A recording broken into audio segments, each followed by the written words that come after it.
Hey there, paper geeks and glitter nerds, it's Senna, the crazy geek crafter. Today's project has absolutely nothing to do with paper.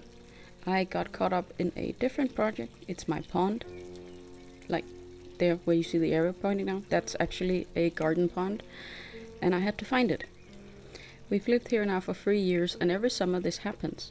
That the water lilies, they just go berserk. We inherited the pond from the previous owner of this house, and he lived here for almost 40 years.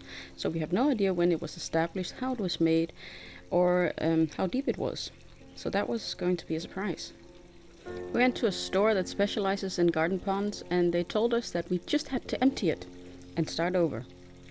So we rented a water vacuum cleaner to get the water out of the pond, because I already knew there was no hole in the garden. I could pull out the plug and then the water would run out. We are going to have to do this the hard way. After 1.5 hours or something like that, we had this point you see in the picture, and we figured that this was the size of the pond. That was what we thought before we started. But actually, it's even deeper.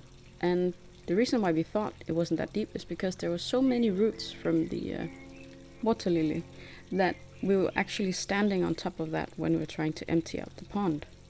We found roots, a big root system in the middle where some of the roots were over 5 centimeters in diameter. I have no clue how long it takes for a water lily to grow such a root. We did call some friends at this point because I can't lift much. I'm a chronic pain patient. Therefore, I was doing the lighter stuff around the pond, and my boyfriend was in the pond, but he was going to need help to get all of this out because it was so heavy and dirty. And that's also why there are not that many pictures, since no one could hold the camera. We were all very, very muddy. When our friends went home that evening, we had a clean pond, and most of the jungle behind it was also cut down so that I could move on to the next step, which would be to cover all the old ivy in black plastic bags. I read on Pinterest that was the only way to kill it, to cover it with black plastic in 2 to 3 years. So that's what I'm going to do. I'm going to pile rocks on top. It's going to be looking pretty.